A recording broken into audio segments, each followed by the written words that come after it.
Raffi Arham, biasanya Bang Raffi. Dalam video sebelumnya saya sudah menjelaskan tentang sistem ekonomi, macam-macam sistem ekonomi di Indonesia, kemudian kelemahan dan kelebihannya.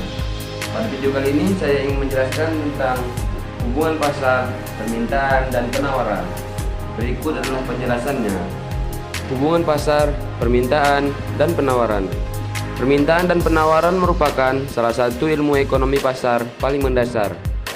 Hukum permintaan dan penawaran adalah teori yang menjelaskan interaksi antara penjual dan pembeli untuk suatu sumber daya tertentu. Hukum permintaan dan penawaran menjelaskan hubungan keterkaitan antara harga suatu barang atau jasa, ketersediaan, dan jumlah orang yang membelinya.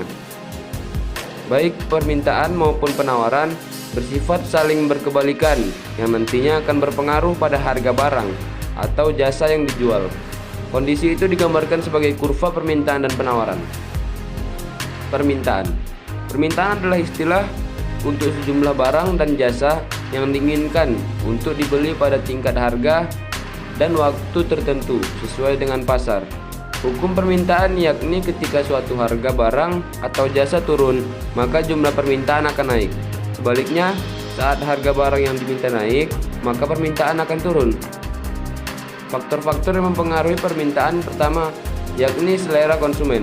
Selera konsumen yang sedang tinggi bisa memicu kenaikan permintaan, seperti dalam kasus harga tiket konser artis asal Korea Selatan yang sedang digandrungi, tentu akan dibanderol lebih mahal.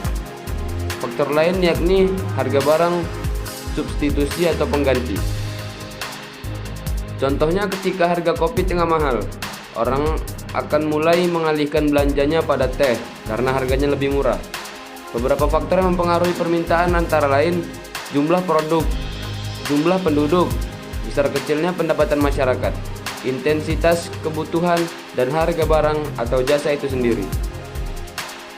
Kemudian penawaran. Hukum penawaran berkebalikan dengan permintaan, yakni harga barang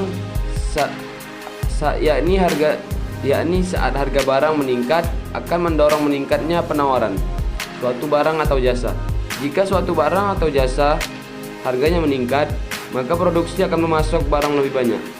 Sebaliknya, saat harga turun, mereka enggan mengurangi pasokan. Faktor-faktor yang mempengaruhi penawaran yang sering jadi penentu adalah biaya produksi. Semakin rendah biaya produksi, maka semakin murah barang yang bisa dihasilkan sehingga bisa meningkatkan penawaran. Faktor berikutnya adalah teknologi. Dengan semakin majunya teknologi, maka produk barang atau jasa yang dihasilkan semakin efisien. Faktor berikutnya adalah spekulasi masa depan, di mana prediksi kenaikan harga di masa mendatang cenderung mendorong orang untuk menahan barang atau jasa. Baiklah, berikut adalah penjelasan saya tentang hubungan pasar, permintaan, dan penawaran.